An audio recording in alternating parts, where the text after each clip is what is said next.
Hey, shalom, shalom, shalom. First and foremost, call Allah Yahweh, Ba'ashem Yahushua, Ba'ashem Rakwakadash.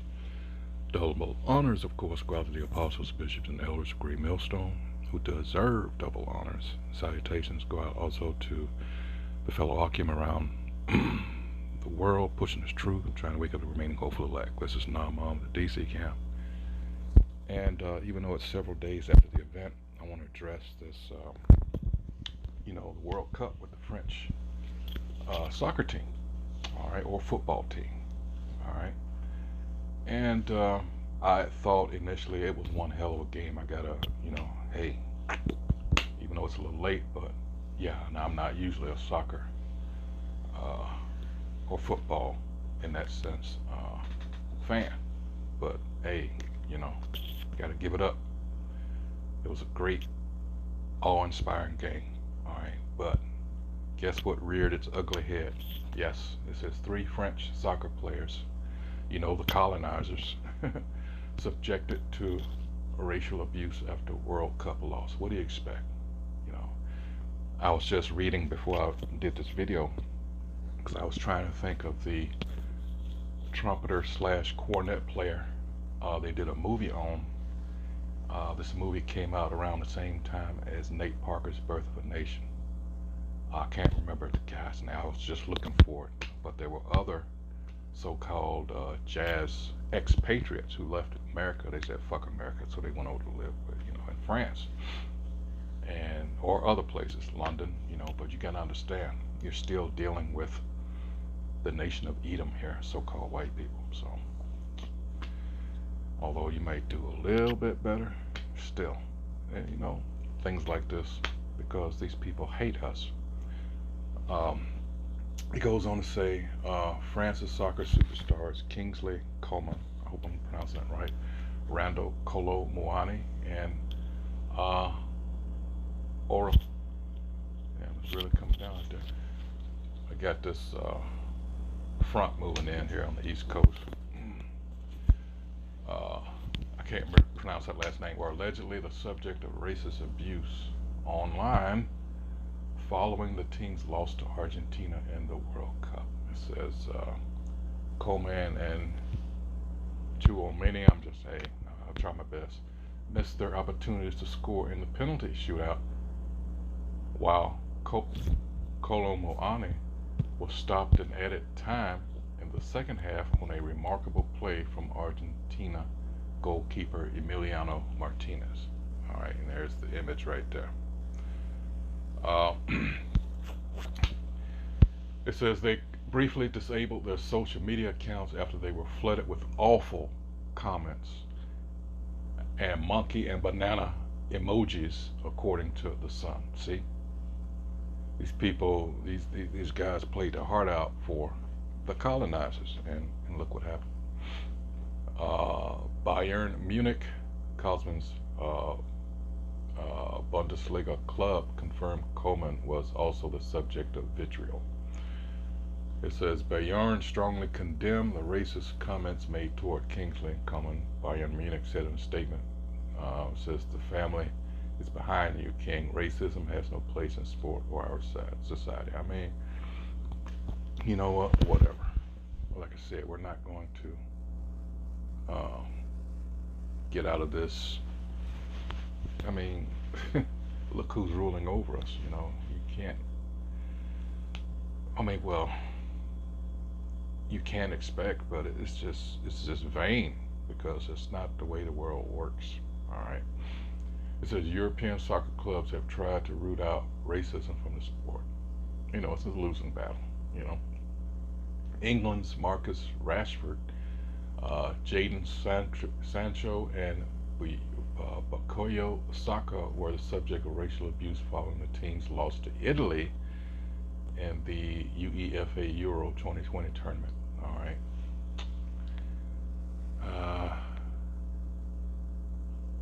English players took a knee before the start of their World Cup match against the U.S. late last month. I missed that. It says the governing body of soccer, which is the UEFA in Europe, announced in July it would partner with social media companies in order to remove harmful content and raise awareness about online abuse targeting players. All right, it's like, how are you going to police this shit? You know, you can throw up all the words, that you want, but this is just ingrained. This is the mindset. All right, this is that inherent racism, that hatred of the nation of Edom towards Jake. All right, and it's going to come out regardless. Let's go to, but this is what Jake is learning, unfortunately, the hard way. We tell you, says never trust your enemy, but more so than that, what comes after that, you have to remember. Hold on, let me find it. That's the thing, we don't teach, and you can blame what's at the core of this is good old Christianity. Love everybody when nobody loves you. That's setting you up. Think of the psychological trauma, because as from a child on, you were taught, well, everybody, you're supposed to love everybody and everything, but it's not reciprocated. All right. So eventually, what's going to happen? You've got this psychological thing called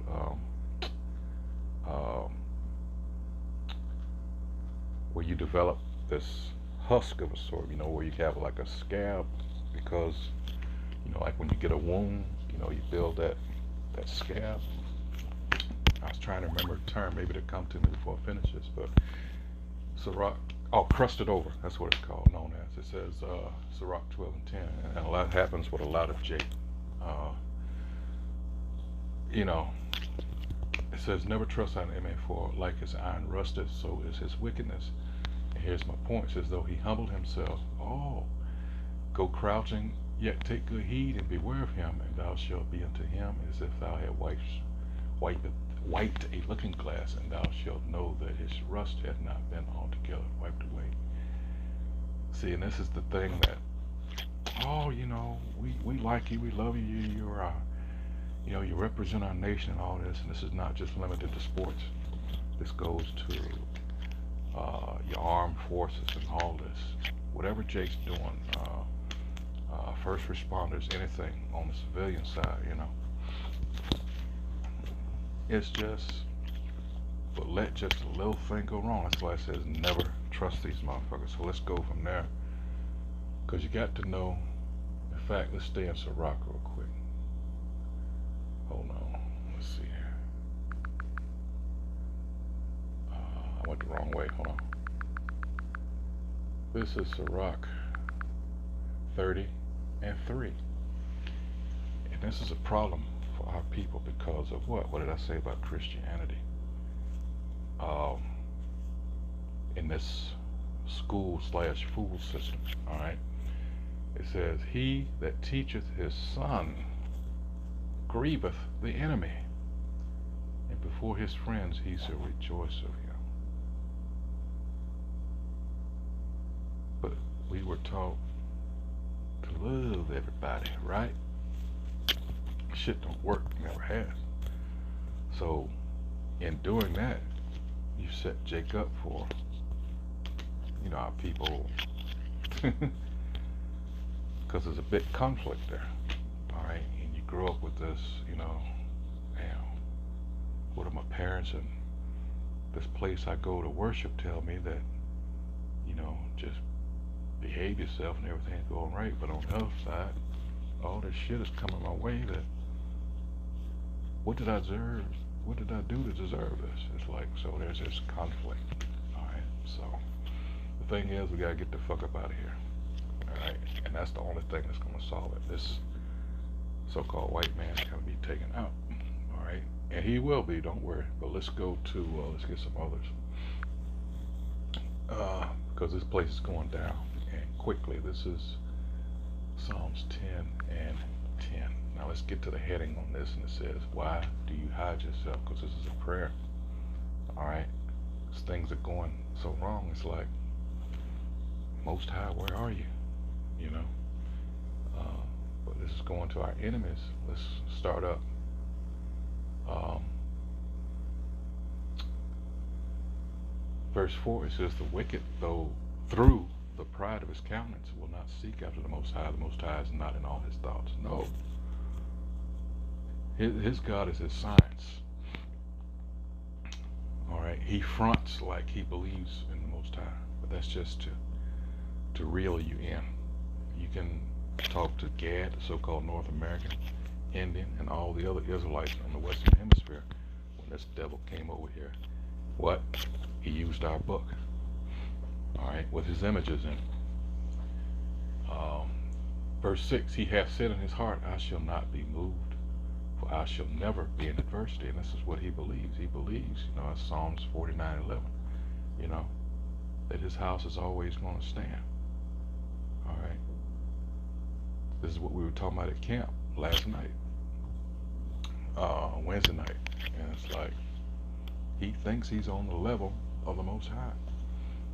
All right. And nobody can touch him.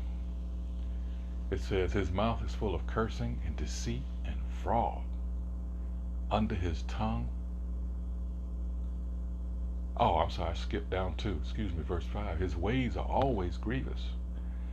Thy judgments are far above out of his sight. As for all his enemies, he puffeth at them. All right, and that's this Edomite in general, this American in particular. His fellow Edomites don't even like him. I talked about that Wednesday night too.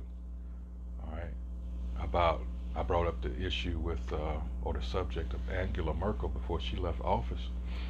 She was the prime minister of Germany, and they caught America spying on her. All right, verse 7. His mouth is full of cursing and deceit and fraud. Under his tongue is mischief and vanity. He sitteth in the lurking places of the villages, and the secret places doth he murder the innocent. His eyes are privily set against the poor. Who are the innocent and the poor? Is Israel. All right. 9. He lieth in wait secretly as a lion in his den. He lieth in wait to catch the poor. He doth catch the poor when he draweth him into his net. What's part of that net? All right. Just as I read in Sirach, 12th chapter. All right. We love you. You know, everything's all fine and dandy. We heap gifts and false praise on you. But in a case like this, where even though they played as hard as they could, things just didn't go their way. Now, look. Now the real Frenchman comes out. Now the Edomite comes out. All right. 10. He croucheth and humbleth himself, that the poor may fall by his strong ones. All right. There's examples of that in the Maccabees. Started the first Maccabees, first chapter. There's another story in there. I think it's in here's the second Maccabees, where Israelites were coerced onto a boat, and the boat sank and killed roughly around 200 of them, something like that. That's characteristic of Jake.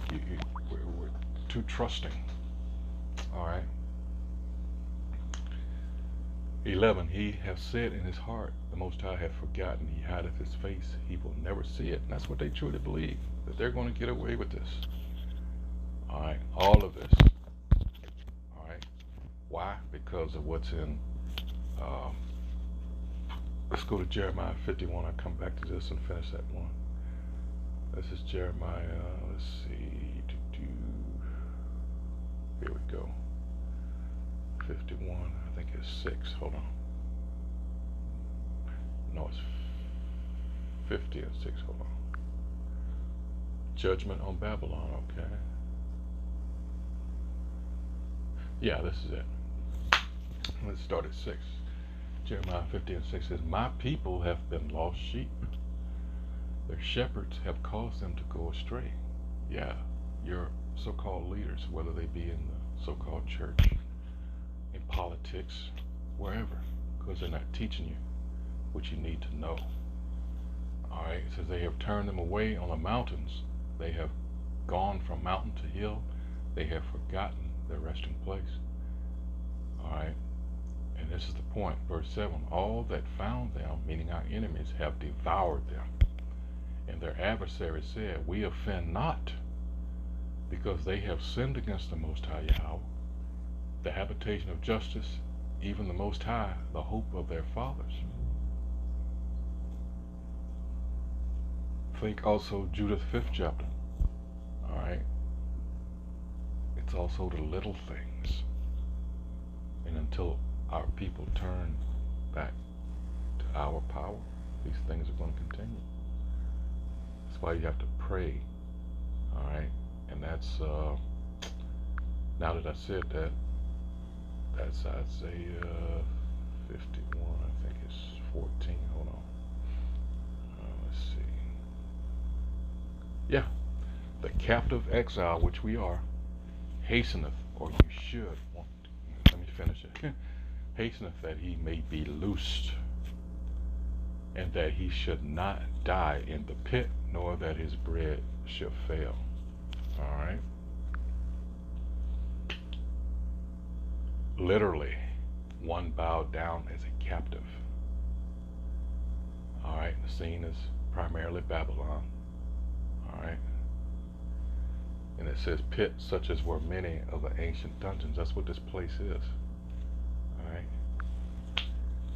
The apostles did a whole series of videos years ago about America in particular being an open air prison for the Israelites.